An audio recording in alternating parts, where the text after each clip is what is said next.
Do you like mysteries? To wander through the enigmatic mist of the inexplicable? Great.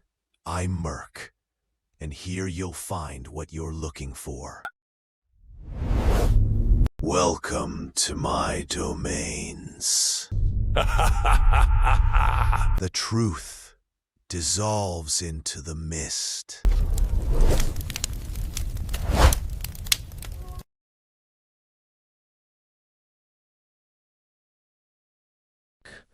The call came on a Tuesday night, 3 weeks after the annual family gathering at the old farmhouse in upstate New York. It was from a woman named Eleanor, the family's unofficial historian, the one who remembered every birthday, every old grudge, every middle name of every second cousin twice removed. She didn't say hello. She said, "Who is Uncle Matt?" There was a long pause on her end, the kind of pause that carries the weight of static and unspoken dread. She then described a man who, according to her, had been a fixture at every reunion for the past 15 years. He taught her son how to fish off the rusty dock.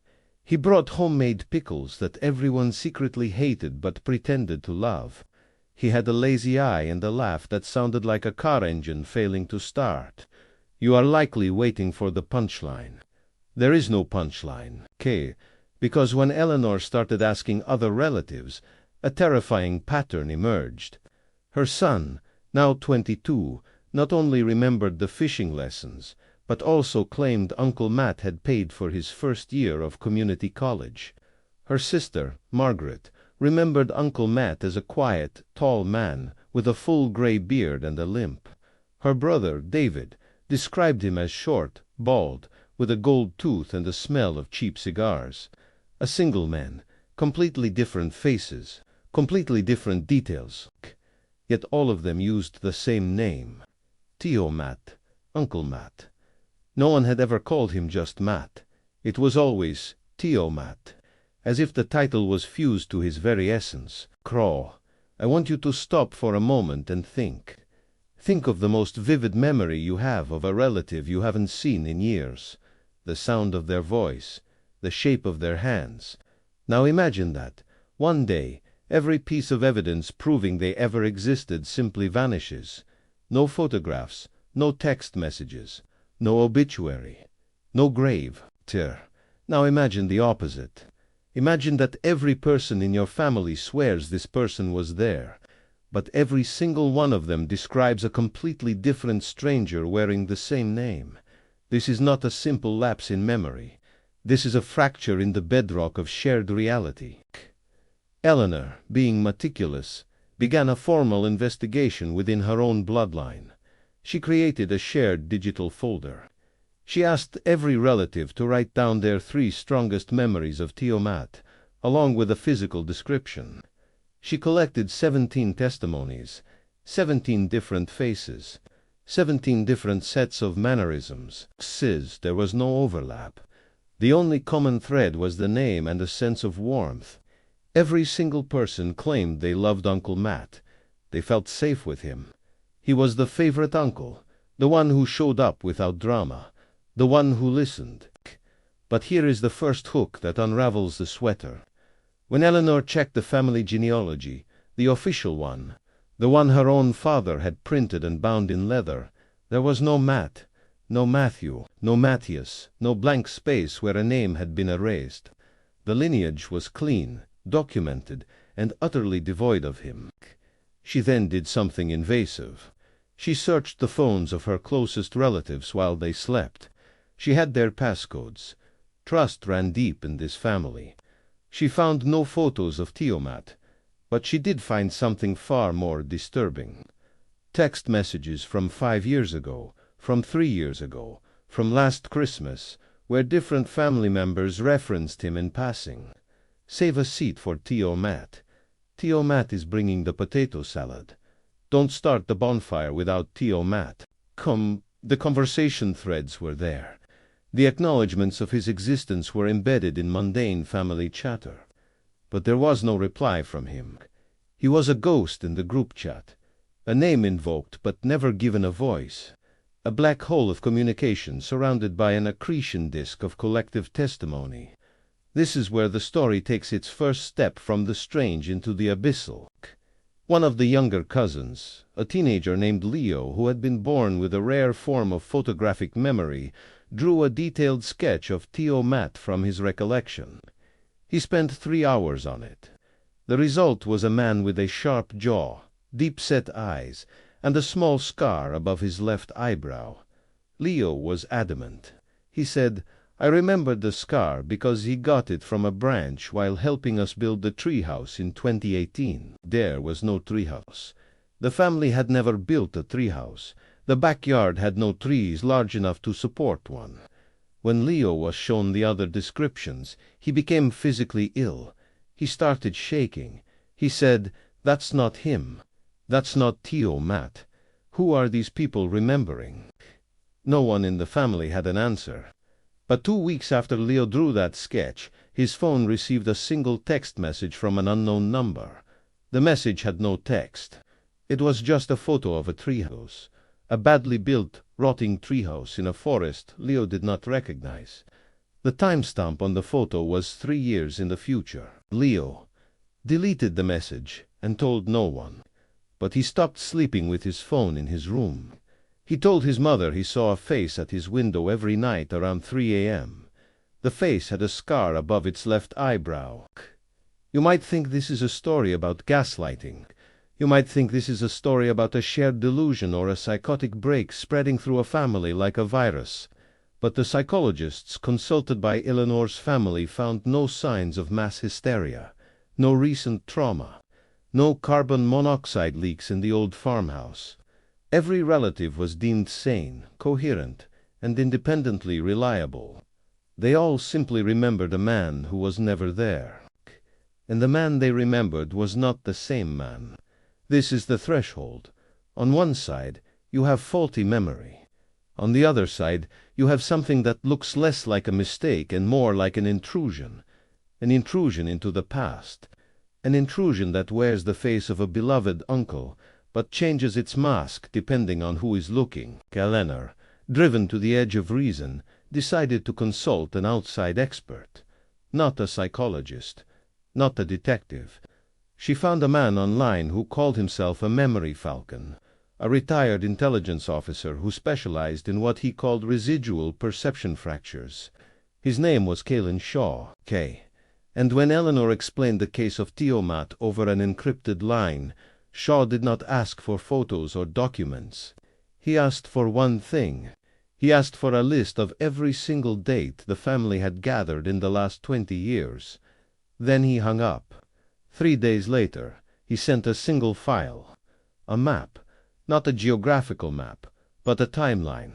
And on that timeline, he had marked every family reunion, every birthday, every holiday dinner with a red dot. The dots formed a pattern, a spiral. Shaw wrote in an attached note, verbatim, "Your family does not have a missing uncle. Your family has a wound in time, and something has been nesting inside that wound, feeding on your attention. You called him Tio Matt, but that is just the name you gave to the parasite." Eleanor closed her laptop. She did not sleep for 2 nights. On the 3rd night, she heard a knock on her front door. It was 2:17 a.m. She looked through the peephole. Standing on her porch was a man she had never seen before. He was tall, with a full gray beard and a limp, exactly as her sister Margaret had described. He did not knock again. He simply smiled and said, "Eleanor, it's me, Tio Matt. Let me in. I forgot my pickles." Eleanor did not open the door. She pressed her back against the wall, her phone clutched in her hand, and she listened. The man on the porch did not leave. He did not knock again. He simply stood there, breathing, and after 90 seconds of absolute silence, she heard something that made her blood run cold. He whispered her son's name, the son who had been asleep upstairs, the son who had not been part of any of the previous interviews or memory collections, the son who was, by every account, a light sleeper. He did not wake up, he did not stir, and Eleanor understood in that moment that whatever was outside her door had a connection to her family that went far deeper than a few shared memories. She called Caelan Shaw, the Memory Falcon, at 2:23 a.m. He answered on the first ring. She told him about the man with the gray beard and the limp. She described the whisper. Shaw did not sound surprised. He sounded tired. He said, "You have two options. Option 1. You open the door and accept that your reality will never be your own again. Option 2. You do exactly as I say, and we try to burn the nest before it hatches." She chose option 2. Shaw instructed her to do 3 things before sunrise. First, she had to collect a personal object from every living relative who had testified about Tio Matt. Any object, a ring, a keychain, a handwritten note. Second, she had to place all of these objects in a metal box and seal it with duct tape. Third, she had to write a single sentence on the lid of the box. The sentence was, "You were never here." Eleanor completed the task by 5:47 a.m. She drove to her sister's house, her brother's apartment, her cousin's dorm room. She collected 17 objects: a broken watch, a dried flower, a guitar pick. She put them in an old ammunition box she found in the garage. She sealed it. She wrote the sentence with a black marker. And then Shaw gave her the final instruction. He said, "Now you drive to the old farmhouse. Not the new one. The one that burned down in 1987. The foundation is still there. Bury the box in the northeast corner of the foundation.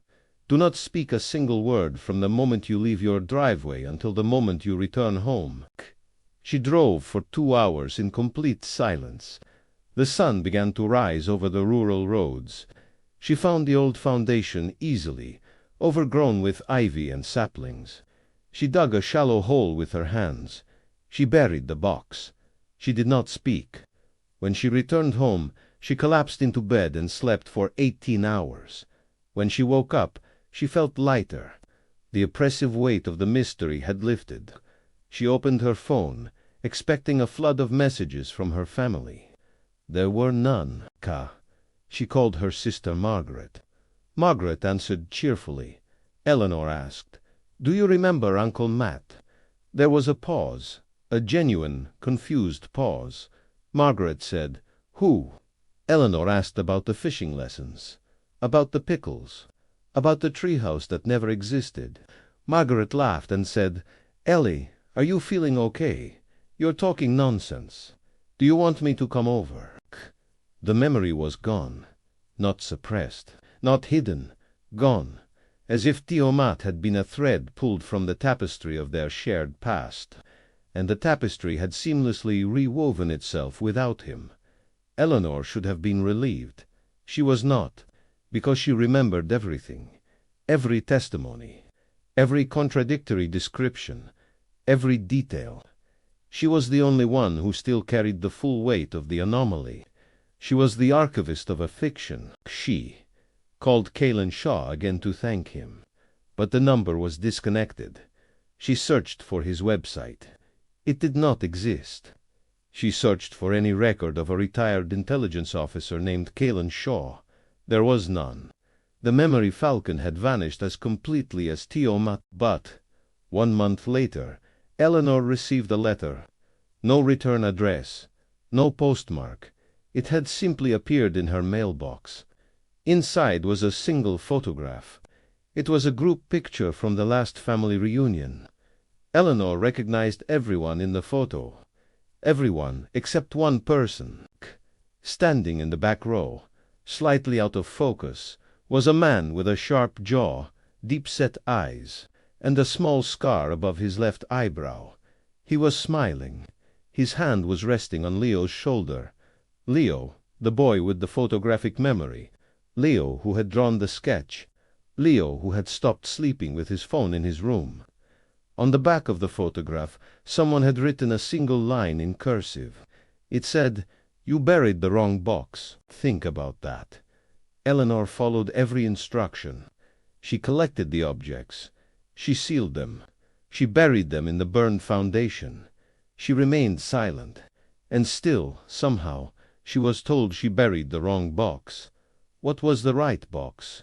What was she supposed to bury? Not objects of memory. Something else.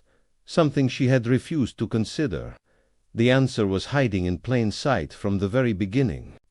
The only common denominator in every testimony. The only unchanging variable across all 17 witnesses was not Tio Matt.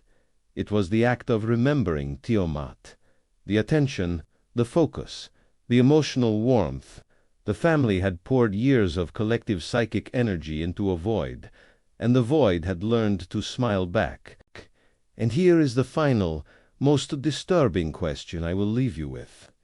You have been listening to this story for several minutes now. You have been forming images in your mind.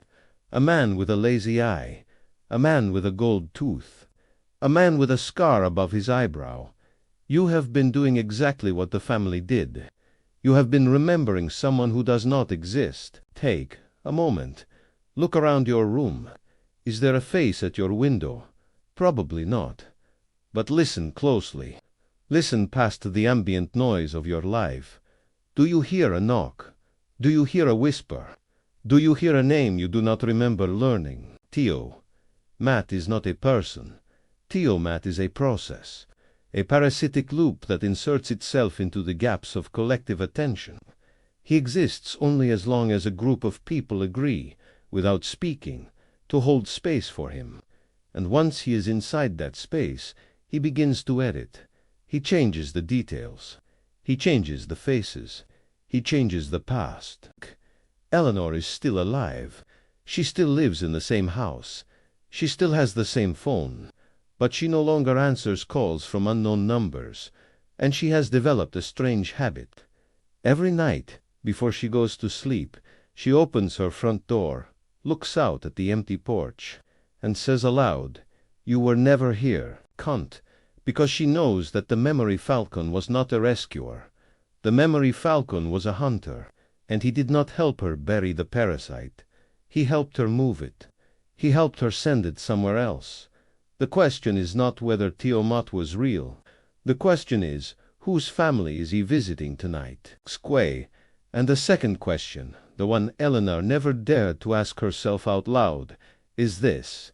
If Kalen Shaw never existed, who sent her the letter? Who knew about the scar above the eyebrow? Who took that photograph? Some memories are not our own. Some memories are handed to us. And some memories are haunting us. Close the door. Lock it. And if you have an uncle, any uncle, whose face you cannot quite picture, whose voice you cannot quite hear, whose name feels slightly too warm in your mouth, do not say it out loud. Do not invite him in for pickles.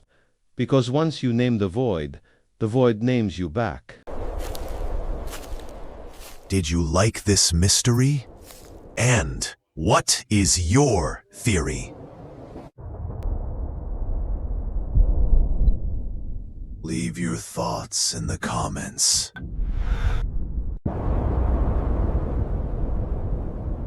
And if you enjoyed it, then like and share.